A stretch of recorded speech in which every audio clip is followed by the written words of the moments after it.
Salut à tous. Aujourd'hui nous allons aborder le sujet de la 206 et de son frein arrière. Les premiers symptômes, souvent ce sont des grincements provenant du train arrière. Souvent ils seront suivis de claquements. Je vous laisse un petit peu écouter ce qui se passe.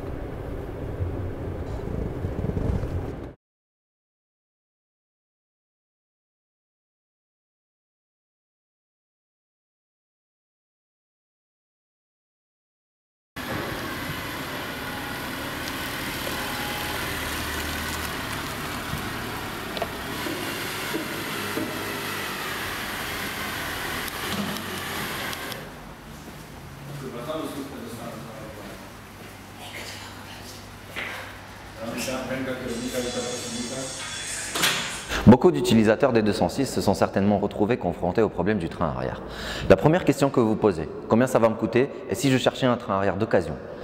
En tant que spécialiste du train, je vais vous dire franchement, vu la différence de prix entre le train reconditionné et l'occasion, pourquoi se prendre la tête? Pour 300 €, vous avez 2 ans de garantie et en plus on peut livrer directement chez votre garagiste.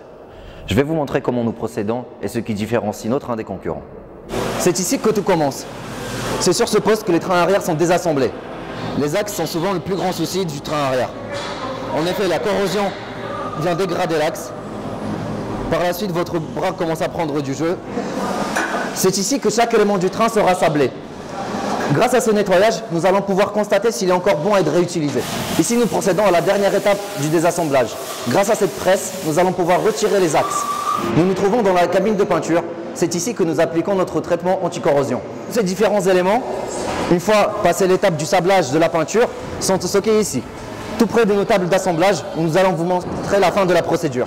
C'est sur ces tables que se déroule la toute dernière étape. Ici, nos techniciens réassemblent le train. Ensuite, il sera prêt à remonter sur votre véhicule. Nos trains arrière sont enfin prêts à être remontés sur le véhicule. Donc on va le prendre et nous allons passer à la toute dernière étape, ce qui est le remontage.